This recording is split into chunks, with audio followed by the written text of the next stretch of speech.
Hello बच्चों, कैसे हो आप सब। मैं संजय कुमार सिंह, विज्ञान शिक्षक, राजकीय Husainabad inter college Lucknow, Doordarshan teaching के इस सत्र में आप सभी का स्वागत करता हूं। आज मैं आपको विज्ञान अध्याय 6 जैव प्रक्रम का भाग 2, जिसमें श्वसन के बारे में है, उसको पढ़ाऊंगा। तो चलिए शुरू करते हैं। बच्चों, अगर मैं आपसे पूछूं कि श्वसन किसे कहते हैं, तो आप लोगों का यही जवाब होता है कि हम सांस अंदर लेते हैं और सांस बाहर निकालते हैं, इसी को हम श्वसन क्रिया कहते हैं। लेकिन बच्चों, ये पूरी तरह से सही नहीं है। ये श्वसन क्रिया का सिर्फ एक भाग है। इसको हम बाह्य श्वसन कह सकते हैं। वास्तविक रूप से जो श्वसन होता है वो हमारी कोशिकाओं के भीतर होता है। बच्चों, हम सभी जानते हैं कि हमें विभिन्न कामों को करने के लिए ऊर्जा की आवश्यकता होती है, जैसा कि हमने अभी पिछले भाग में पढ़ा था। ये ऊर्जा हमको कहाँ से प्राप्त होती है, हम ये सब भी जानते हैं कि ऊर्जा हमें भोजन से प्राप्त होती है। तो ये ऊर्जा भोजन से कैसे प्राप्त की जाती है? तो ये ऊर्जा जो होती है वो भोजन के अणुओं को तोड़ फोड़ करके या उनका विखंडन करके प्राप्त की जाती है। तो भोज्य पदार्थों का विखंडन करके ऊर्जा उत्पन्न करने की क्रिया को ही हम श्वसन क्रिया कहते हैं। श्वसन कोशिकाओं में एकत्रित भोज्य पदार्थों, मुख्य रूप से ग्लूकोज, जो श्वसन क्रिया के लिए हमारा मुख्य पदार्थ होता है, भोज्य पदार्थ, वो ग्लूकोज होता है। और इस ग्लूकोज का ऑक्सीकरण करके ऊर्जा प्राप्त करने की क्रिया को ही हम श्वसन क्रिया कहते हैं। तो हम जो कुछ भी भोजन ग्रहण करते हैं, उस भोजन से ही हमको ऊर्जा मिलती है। आइए अब देखते हैं कि ये श्वसन कितने प्रकार का होता है। तो जैसा कि आप देख सकते हैं कि श्वसन 2 प्रकार का होता है। एक आक्सीय श्वसन, या इसको हम वायवीय श्वसन भी कहते हैं, और दूसरा अनाक्सीय श्वसन या अवायवीय श्वसन। आक्सीय श्वसन, इसको अंग्रेजी में एरोबिक रेस्पिरेशन भी कहते हैं। जैसा कि नाम से ही, इसके नाम में ही लगा है शब्द आक्सी। आक्सी से मतलब है ऑक्सीजन, यानी इस क्रिया के लिए ऑक्सीजन यानी O2 की आवश्यकता होती है। यानी ये क्रिया जो होती है वो ऑक्सीजन की उपस्थिति में संपन्न होती है। इसीलिए इस क्रिया को हम आक्सीय श्वसन या वायवीय श्वसन, यानी ये वायु में होती है, वायु में ऑक्सीजन होती है, तो इसलिए इसको वायवीय श्वसन भी कहते हैं, वायु की उपस्थिति में होने वाला श्वसन। तो ये क्रिया जो होती है वो ऑक्सीजन की उपस्थिति में होती है। पृथ्वी पर जीवों में अधिकतर यही क्रिया होती है। श्वसन क्रिया के लिए जीव इसी क्रिया पर निर्भर होते हैं, क्योंकि इस क्रिया में अधिक मात्रा में ऊर्जा उत्पन्न होती है। इस क्रिया में अधिक मात्रा में ऊर्जा हमको प्राप्त होती है, इसलिए ये क्रिया अधिक मात्रा में होती है। दूसरा श्वसन होता है अनाक्सीय श्वसन। अब यहाँ पर भी इसके नाम से ही स्पष्ट हो रहा है, अनाक्सीय यानी जो ऑक्सीजन की अनुपस्थिति में या जहाँ ऑक्सीजन ना हो, जब ऑक्सीजन उपलब्ध ना हो, उस स्थिति में होती है, तो उस क्रिया को हम अनाक्सीय श्वसन कहते हैं, या अंग्रेजी में इसको एनएरोबिक रेस्पिरेशन कहते हैं। तो ऑक्सीय श्वसन तो आप सबने समझ गए होंगे कि ये सभी जीवों में होता है, अधिकतर जीवों में होता है। लेकिन अनाक्सीय श्वसन कहाँ होता है? ये मुख्य रूप से बीजों में होता है। जैसे जब बीज गोदाम में भर कर रख दिए जाते हैं, तो हम जब गोदाम के अंदर घुसते हैं अचानक कई दिनों बाद खोल करके, तो हमें गर्मी का एहसास होता है। तो उस कमरे के अंदर वो गर्मी कहाँ से आई? नेचुरली जो बीज उसके अंदर रखे हुए थे, या जो अनाज हमने रखा था, वो अनाज भी बीजों के रूप में ही होगा। तो वो बीज अंदर रखे हुए थे, तो उन बीजों ने श्वसन क्रिया की, क्योंकि जीवित रहने के लिए श्वसन तो करना ही है, क्योंकि बीज वो अंदर जीवित हैं।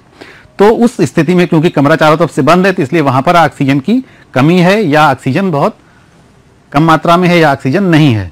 तो इसलिए वहां पर जो श्वसन होता है, वहां पर वो अनाक्सीय श्वसन होता है। तो अच्छी तरह से समझ गए होंगे कि आक्सीय श्वसन और अनाक्सीय श्वसन क्या होता है। जो श्वसन ऑक्सीजन की उपस्थिति में होता है उसे हम आक्सीय श्वसन कहते हैं। जो श्वसन ऑक्सीजन की अनुपस्थिति में होता है उसे हम अनाक्सीय श्वसन कहते हैं। आशा है आपको अच्छे से समझ में आ गया होगा। अब हम देखते हैं कि इन दोनों में अंतर क्या क्या होते हैं। आक्सीय श्वसन में और अनाक्सीय श्वसन में क्या क्या अंतर होते हैं।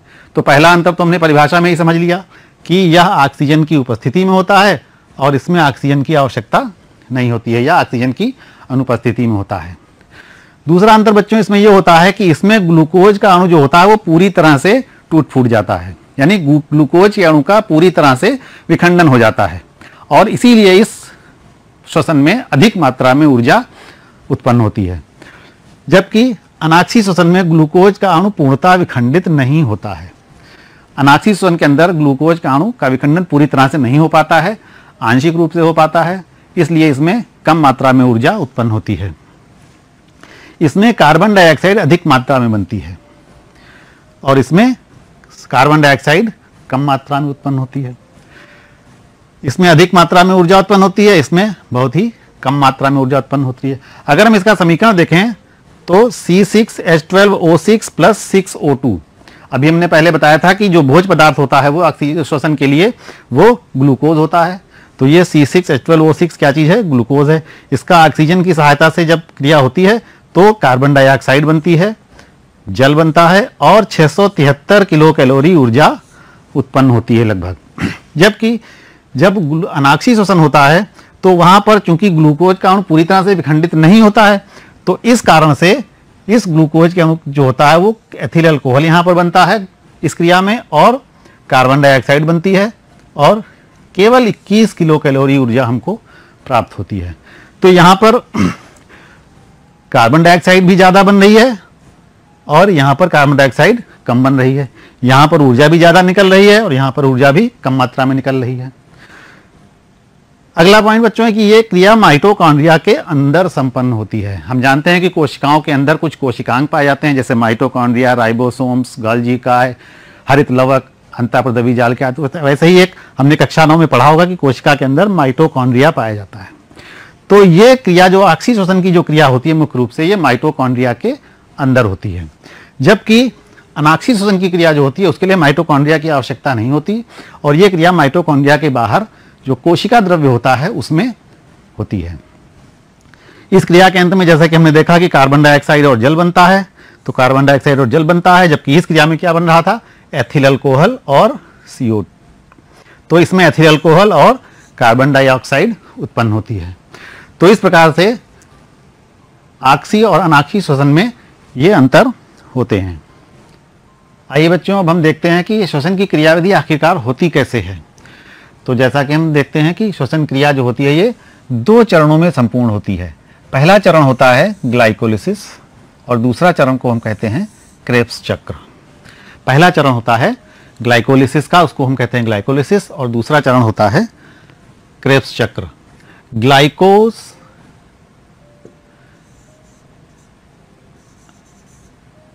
ग्लाइको शब्द का मतलब है ग्लूकोज और लिसिस का अर्थ होता है टूटना। अर्थात इस क्रिया में क्या होता है कि ग्लूकोज का अणु टूटता है। इस क्रिया में ग्लूकोज का अणु जो होता है वो टूटता है और उससे पायरुविक अम्ल नामक एक पदार्थ बनता है। इसके 2 अणु प्राप्त होते हैं। जैसा कि हम ग्लूकोज का सूत्र जानते हैं क्या होता है? C6H12O6। तो यहां पर हम देखते हैं कि कार्बन कितने हैं इसमें? 6। लेकिन जो पायरुविक अम्ल होता है उसमें कितने कार्बन होते हैं? 3। इसीलिए पायरुविक अम्ल के कितने अणु बनते हैं? 2 अणु। तो ग्लाइकोलिसिस की क्रिया में ग्लूकोज का अणु टूटता है और पायरुविक अम्ल के 2 अणु बनते हैं। बच्चों ये क्रिया कोशिकाओं में कोशिका द्रव्य के अंदर होती है।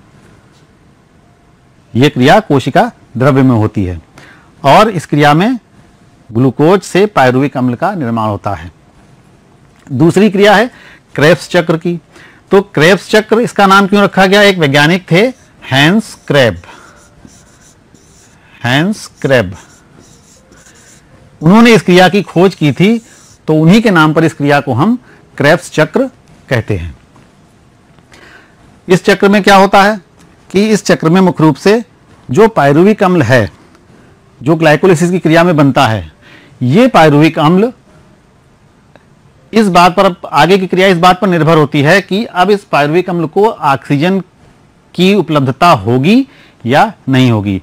तो यदि कोशिकाओं को ऑक्सीजन उपलब्ध हो रही है या कोशिकाओं को ऑक्सीजन मिल रही है या ऑक्सीजन उपस्थित है, तो ये पायरुविक अम्ल का जो अणु होते हैं ये माइटोकॉन्ड्रिया के अंदर जाते हैं तथा माइटोकॉन्ड्रिया के अंदर जा करके फिर ये पायरुविक अम्ल का जो अणु होता है वो ऑक्सीजन की उपस्थिति में इसमें और भी क्रिया होती है फिर, और अंत में कार्बन डाइऑक्साइड और जल बनता है तथा ऊर्जा हमको प्राप्त हो जाती है।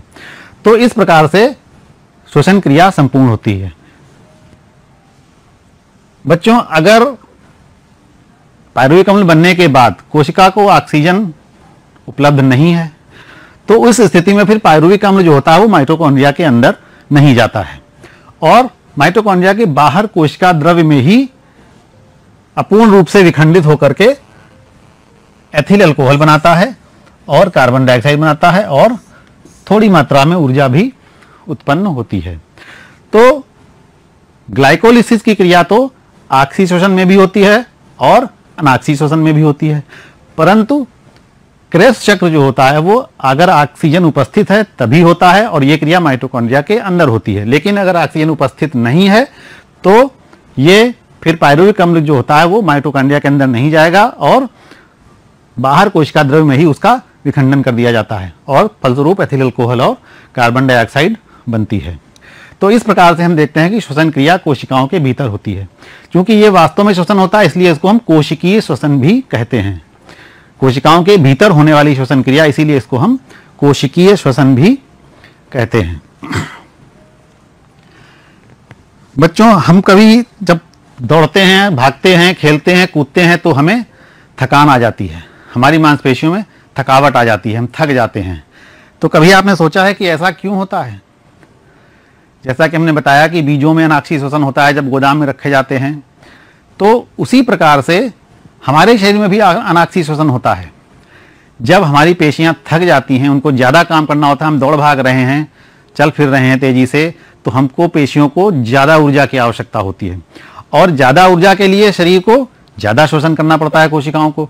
तो ज़्यादा श्वसन करना होगा तो ज़्यादा ऑक्सीजन की जरूरत पड़ेगी, लेकिन ऑक्सीजन उतनी तेजी से फेफड़ों द्वारा या रक्त के द्वारा ऑक्सीजन पेशी की कोशिकाओं को उतनी तेजी से सप्लाई नहीं की जा पाती है। तो ऐसी स्थिति में फिर मांसपेशियों की कोशिकाएं क्या काम करती हैं कि वो अनाक्षी श्वसन कर लेती हैं और वहीं पर एक नया पदार्थ बनता है। जैसे कि अनाक्षी श्वसन में पौधों में क्या बनता था? Ethyl alcohol. लेकिन जब जंतुओं में ऐसा अनाक्षी श्वसन होता है तो वहां पर एथिल अल्कोहल के स्थान पर लैक्टिक अम्ल नामक ये नया पदार्थ बनता है कोशिकाओं में, और जब ये पदार्थ बनता है तो वही मांसपेशियों में एकत्र होगा। तो जब लैक्टिक एसिड की मात्रा अधिक हो जाती है मांसपेशियों में हमारी, तो हमको फिर थकान का अनुभव होता है और ऐसी परिस्थिति में अक्सर मांसपेशियों में खिंचाव भी हो जाता है, जिसको कि हम पेशियों का क्रैम्प भी कहते हैं। अक्सर आपने देखा होगा खिलाड़ियों के साथ ऐसा अक्सर हो जाता है। तो इस प्रकार से हम देखते हैं कि हमारे शरीर में भी ऑक्सी श्वसन भी होता है और अनाक्षी श्वसन भी होता है। बच्चों, ये जो ऊर्जा श्वसन में बनती है, भोज्य पदार्थों का विखंडन करके जो ऊर्जा उत्पन्न होती है, ये ऊर्जा आखिर हमको कैसे प्राप्त होती है? हम इस ऊर्जा को कैसे इस्तेमाल करते हैं, कितना इस्तेमाल करते हैं, जो बचती है ऊर्जा उसका क्या करते हैं, कैसे करते हैं? तो इस ऊर्जा का उपयोग हम सीधे नहीं करते हैं, इस ऊर्जा को हम सीधे इस्तेमाल नहीं करते हैं, बल्कि पहले इस ऊर्जा को हम किसी रूप में एकत्र कर लेते हैं। तो बच्चों, कोशिकाओं के भीतर एक पदार्थ पाया जाता है ADP, जिसका कि नाम अपने कक्षा 9 में पढ़ा होगा, इससे पहले भी पढ़ रखा होगा। इसका पूरा नाम होता है एडिनोसिन डाइफॉस्फेट। तो ये ADP जो होता है वो अपने साथ एक फॉस्फेट का अणु और जोड़ लेता है और उसको जोड़ने के लिए वो इस ऊर्जा का उपयोग करता है। ADP नामक पदार्थ ऊर्जा का उपयोग करके अपने साथ में एक फॉस्फेट का अणु जोड़ लेता है, और जब एक फॉस्फेट जुड़ जाएगा, ADP का मतलब है डाइफॉस्फेट, मतलब 2 फॉस्फेट हैं, एक और जुड़ गया तो कितने हो जाएंगे? 3 फॉस्फेट। उसको इंग्लिश में कहते हैं ट्राइफॉस्फेट। तो इसलिए अब इसका नाम हो जाता है ATP, मतलब एडिनोसिन ट्राइफॉस्फेट। यानी जो ऊर्जा उत्पन्न होती है श्वसन की क्रिया में, वो ADP के द्वारा ATP के रूप में एकत्र कर ली जाती है। श्वसन कोशिकाएं श्वसन करती रहती हैं और ATP का निर्माण चलता रहता है। साथ ही साथ जब कभी भी हमें ऊर्जा की आवश्यकता होती है तो यही ATP का अणु पुनः टूट जाता है और जो फॉस्फेट यहां पर जुड़ा था वही फॉस्फेट फिर अलग हो जाता है और जो ऊर्जा यहाँ पर इस्तेमाल की गई थी वही ऊर्जा मुक्त हो जाती है, और एटीपी जो होता है वो फिर से एडीपी में बदल जाता है। ये एडीपी फिर कोशिकाओं के पास चला जाता है, कोशिकाओं के अंदर, और वहां से फिर ऊर्जा ग्रहण करके फिर एटीपी बनता है, फिर आ जाता है कोशिका के बाहर और वो कोशिकाओं में आ जाता है और वहां पर फिर ऊर्जा देने के लिए तैयार हो जाता है। तो इस प्रकार से एटीपी एडीपी में बदलता रहता है और एडीपी एटीपी में बदलते रहते हैं और श्वसन क्रिया अनवरत रूप से चलती रहती है। तो चूंकि हमको ऊर्जा प्राप्त होती है एटीपी से, हमको डायरेक्ट श्वसन क्रिया से ऊर्जा नहीं मिलती है। श्वसन क्रिया में जो ऊर्जा उत्पन्न होती है वो एटीपी के रूप में एकत्र कर ली जाती है। जैसे यूं समझिए कि जैसे हम जो कुछ भी कमाई करते हैं वो सब बैंक में ले जा करके जमा कर देते हैं। तो ये क्या है? बैंक है या सिक्का है, समझ लीजिए। वो हम अपनी कमाई को सिक्कों के रूप में परिवर्तित कर लेते हैं, फिर जब जरूरत पड़ती है तो उन्हीं सिक्कों को या रुपयों को खर्च करते हैं। तो उसी प्रकार से ये एटीपी को हम ऊर्जा का सिक्का भी कहते हैं। एटीपी को हम ऊर्जा का सिक्का भी कहते हैं, क्योंकि हमको जब भी ऊर्जा की आवश्यकता होती है तो हमको एटीपी ही खर्च करने पड़ते हैं। जैसे हम कोई सामान खरीदने के लिए सिक्के खर्च करते हैं या रुपए खर्च करते हैं, उसी प्रकार से कोशिकाएं क्या करती हैं? एटीपी का खर्च करती हैं। तो इसलिए एटीपी को हम ऊर्जा जगत का सिक्का भी कहते हैं। तो आशा अच्छे से आपको समझ में आ रहा होगा कि किस प्रकार से श्वसन क्रिया होती है और ये ऊर्जा का प्रयोग हम किस प्रकार से कर पाते हैं। बच्चों, पौधों में श्वसन क्रिया किस प्रकार होती है? तो श्वसन क्रिया के लिए हमें ऑक्सीजन की आवश्यकता होगी। तो ये ऑक्सीजन कहाँ से मिलती है, कहाँ से आती है, कैसे आती है?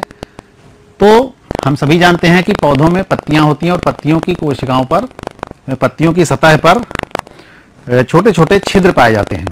इन छिद्रों को हम रंध्र कहते हैं। इन छिद्रों को हम क्या कहते हैं? रंध्र। हमने इससे पहले पोषण वाले पार्ट में भी पढ़ा था कि स्टोमेटा, रंध्र या स्टोमेटा, छोटे छोटे छिद्र होते हैं। इन छिद्रों से ऑक्सीजन आती जाती है, कार्बन डाइऑक्साइड आती जाती है और आवश्यकता अनुसार जल वाष्प भी बाहर निकलती है। तो पौधों में श्वसन क्रिया के लिए जो ऑक्सीजन की आवश्यकता होती है वो वातावरण से प्राप्त होती है, और ये पौधे की कोशिकाओं तक कहां से पहुंचती है? वो पौधों की पत्तियों में जो उपस्थित रंध्र होते हैं उनके द्वारा होकर के ये पौधों की कोशिकाओं तक पहुंचती है और CO2 बाहर निकलती है। जब श्वसन क्रिया होगी तो उसके अंत में उत्पाद में क्या बनता है? CO2 बनती है। तो ऑक्सीजन का इस्तेमाल होता है और कार्बन डाइऑक्साइड बाहर निकलती है। तो ये कार्बन डाइऑक्साइड इन्हीं रंध्रों के द्वारा ही बाहर निकलती है। दिन के समय क्या होता है बच्चों? दिन के समय पौधा प्रकाश संश्लेषण भी करता है और श्वसन भी करता है। तो दिन के समय श्वसन के लिए ऑक्सीजन की आवश्यकता होती है और प्रकाश संश्लेषण के लिए CO2 की आवश्यकता होती है। तो श्वसन क्रिया में जो CO2 बनती है, कुछ मात्रा में वही CO2 प्रकाश संश्लेषण के लिए भी इस्तेमाल कर ली जाती है। तो दिन के समय जो रंध्रों से बाहर निकलती है CO2, उसकी मात्रा कम होती है, क्योंकि इसमें CO2 प्रकाश संश्लेषण के लिए दिन के समय इस्तेमाल कर ली जाती है। इसलिए दिन के समय इन रंध्रों से CO2 की मात्रा कम बाहर निकलती है। परंतु रात में क्या होगा? रात में सूर्य का प्रकाश नहीं होगा। सूर्य का प्रकाश नहीं होने के कारण प्रकाश संश्लेषण की क्रिया नहीं होगी, लेकिन श्वसन की क्रिया तो होगी, वो तो हर समय चलती रहेगी। तो इसलिए रात में कार्बन डाइऑक्साइड तो बनेगी ही, और बनेगी तो वो बाहर भी निकलेगी। तो रात के समय क्योंकि कार्बन डाइऑक्साइड का इस्तेमाल बंद हो जाता है, इस वजह से रात में CO2 की मात्रा बढ़ जाती है। और ये CO2 हमारे लिए या अन्य जंतुओं के लिए कोई लाभदायक गैस तो है नहीं, हानिकारक गैस है। इसीलिए कहा जाता है कि रात में पेड़ों के नीचे नहीं सोना चाहिए। क्यों? उसका वैज्ञानिक तथ्य यही है कि रात के समय पौधों में केवल श्वसन क्रिया होती है, प्रकाश संश्लेषण की क्रिया नहीं होती है। हम भी लेटेंगे वहीं पर या वहां जाएंगे तो हम भी श्वसन क्रिया करेंगे, हम भी कार्बन डाइऑक्साइड का उत्सर्जन करेंगे, पौधा भी कार्बन डाइऑक्साइड का उत्सर्जन कर रहा है। तो पौधे के आसपास या पेड़ के नीचे कार्बन डाइऑक्साइड की अधिकता हो जाएगी, जो हमारे स्वास्थ्य के लिए हानिकारक होगी। इसीलिए कहा जाता है कि रात में पेड़ों के नीचे नहीं सोना चाहिए। तो आशा आपको अच्छे से समझ में आ गया होगा कि रात में पेड़ों के नीचे क्यों नहीं सोना चाहिए। चलिए हम आगे बढ़ते हैं। अब अभी तक हमने देखा कि पौधों में किस प्रकार से श्वसन होता था। अब हम देखते हैं कि जंतुओं में किस प्रकार से श्वसन होता है। जंतु भी श्वसन करते हैं तो उनके शरीर में भी अलग अलग प्रकार के अंग पाए जाते हैं। जैसे कि हम श्वास लेते हैं, जो वायु अंदर खींचते हैं वो नाक के द्वारा खींचते हैं, तो मनुष्य में नाक के द्वारा श्वसन होता है। एक कोशिकीय जंतु जो होते हैं वो, जैसे अमीबा, वो अपनी त्वचा से ही श्वसन कर लेता है, विसरण के द्वारा ऑक्सीजन उसके अंदर पहुंच जाती है, अपनी सामान्य त्वचा से ही कर लेता है। जो कुछ कीट मकोड़े होते हैं, कीड़े मकोड़े होते हैं, उनके शरीर में विशेष प्रकार के अंग पाए जाते हैं, उनको हम श्वास नलियां कहते हैं, ट्रैकिया इनको बोलते हैं। श्वास नली पाई जाती हैं, बड़ी बड़ी नलिकाएं श्वास नली पाई जाती है। जो केचुआ होता है उसके भीतर नेफ्रिडिया, वो केचुआ भी अपनी त्वचा से ही, क्योंकि उसकी त्वचा नम रहती है हमेशा, तो त्वचा के द्वारा ही श्वसन कर लेता है केचुआ। तो इस प्रकार से अलग अलग जंतुओं में अलग अलग प्रकार के अंग पाए जाते हैं जो वायु से या वातावरण से ऑक्सीजन ग्रहण करने का कार्य करते हैं। जो स्थल पर रहने वाले जंतु होते हैं वो वायुमंडल से ऑक्सीजन प्राप्त करते हैं, और जो जल में रहने वाले जंतु होते हैं वो जल में घुली हुई ऑक्सीजन का इस्तेमाल करते हैं। जैसे मछलियां, मछलियों को हम जानते हैं कि मछलियों के शरीर में क्या होता है, गिल्स पाए जाते हैं जो ऑक्सीजन ग्रहण करने का, जल में घुली हुई ऑक्सीजन को ग्रहण करने का कार्य करते हैं। मनुष्य में हम सभी जानते हैं कि फेफड़ों के द्वारा श्वसन क्रिया होती है। तो बच्चों, अब हम आगे मुख्य रूप से मनुष्य में होने वाले, फेफड़ों द्वारा होने वाले श्वसन के बारे में ही अध्ययन करेंगे। जैसा कि ये चित्र आपको दिख रहा होगा, स्पष्ट है कि इसमें मनुष्य का श्वसन तंत्र दिखाया गया है, यानी इसमें कई अंग सम्मिलित हैं, तभी इसको श्वसन तंत्र कहते हैं। ये पूरे सभी अंग मिलकर के कोई एक ही काम को करते हैं, इसको कहते हैं श्वसन। तो इनमें कौन कौन से अंग शामिल होते हैं? एक नासाद्वार प्रमुख अंग है, फिर ग्रसनी श्वसन अंग है, फिर श्वास नली है, फिर श्वसनियां हैं, फिर श्वसनिकाएं हैं और कूपिकाएं हैं। तो ये मुख्य रूप से प्रमुख अंग हैं जो सभी मिल करके एक श्वसन तंत्र का पूरा निर्माण करते हैं। तो इस श्वसन तंत्र के अंतर्गत हम जानते हैं कि वायु नासाद्वार से हमारे शरीर के अंदर प्रवेश करती है और ग्रसनी से होती हुई श्वसन नली में पहुंचती है। श्वसन नली से फिर दो हिस्सों में बढ़ जाती है श्वसन नलिकाएं। श्वसन नली जो होती है उसके दो हिस्से हो जाते हैं। हम जानते हैं कि हमारे दो फेफड़े पाए जाते हैं, तो ये दोनों हिस्से एक एक फेफड़े में चला जाता है। फिर आगे जाकर के ये श्वसनियां और महीन महीन शाखाओं में, पतली पतली शाखाओं में विभाजित हो जाती हैं, और इन शाखाओं को हम कहते हैं श्वसनिकाएं। और ये श्वसनिकाओं के सिरे जो होते हैं वो, आगे यहाँ देखिए आप, ये श्वसनिकाओं के सिरे जो होते हैं थोड़ा फूले होते हैं, गुब्बारे जैसे। तो इन फूले हुए सिरों को हम कहते हैं कूपिका या एल्वियोलाई। तो ये जब वायु नाक से प्रवेश करती है तो इस पूरे रास्ते से होती हुई, फेफड़ों के अंदर से होती हुई कूपिकाओं तक पहुंच जाती है। बच्चों, यहाँ पर एक बात विशेष रूप से जानने वाली, क्योंकि ये जो नलिकाएं होती है, श्वास नली जो होती है, वो तो चपटी होती, मांसपेशियों की बनी होती है, तो वो चिपक सकती है। तो उसको चिपकने से रोकने के लिए इसमें यहाँ पर छोटे छोटे उपास्थि के बने हुए छल्ले जैसे पाए जाते हैं। इनको हम सी के आकार के छल्ले कहते हैं। सी के आकार का मतलब ये इस आकार के छल्ले होते हैं, यानी जो पूरे गोल ना होकर के वो थोड़ा कटे होते हैं एक साइड से, इसलिए सी के आकार जैसे नजर आते हैं। इसका फायदा ये है कि जब वायु नली में प्रवेश करती है तो ये फूलती है और वायु आसानी से निकल जाती है। वायु के निकल जाने के पश्चात ये नली चिपकने नहीं पाती है। अगर ये छल्ले ना लगे होते तो हो सकता है कि नली आपस में चिपक जाए। तो नली को चिपकने से रोकने के लिए इसकी श्वास नली में सी के आकार के छल्ले पाए जाते हैं, जिससे कि नली जो है उस समय चौड़ी खुली रहती है। तो इसलिए यहाँ पर श्वास नली में सी के आकार के उपास्थि के वलय पाए जाते हैं। जब वायु कूपिकाओं में पहुंचती है तो कूपिकाओं की दीवारें जो होती हैं वो अत्यंत पतली भित्ति की बनी होती हैं और जिन पर केशिकाओं का जाल फैला होता है, और इन केशिकाओं में रक्त प्रवाहित होता है। हम सभी जानते हैं कि रक्त का रंग लाल होता है, क्यों? क्योंकि उसमें एक प्रकार का वर्णक पाया जाता है जिसको कि हम हीमोग्लोबिन कहते हैं। ये हीमोग्लोबिन वायु से, जो कुपिकाओं में वायु आई है उससे ऑक्सीजन ग्रहण कर लेता है और कार्बन डाइऑक्साइड इसमें छोड़ देता है। यह ऑक्सीजन को लेकर के फिर कोशिकाओं तक जाता है और कोशिकाएं इसकी सहायता से ऑक्सीजन करती हैं और ऊर्जा उत्पन्न करती हैं। तो इस प्रकार से मनुष्य के शरीर में फेफड़ों द्वारा श्वसन क्रिया होती है। तो आशा है बच्चों आपको अच्छी तरह से समझ में आ गया होगा कि श्वसन क्रिया किस प्रकार से होती है, पौधों में श्वसन क्रिया किस प्रकार से होती है, श्वसन कितने प्रकार का होता है, आदि सभी बातें आपको अच्छी तरह से समझ में आ गई होंगी।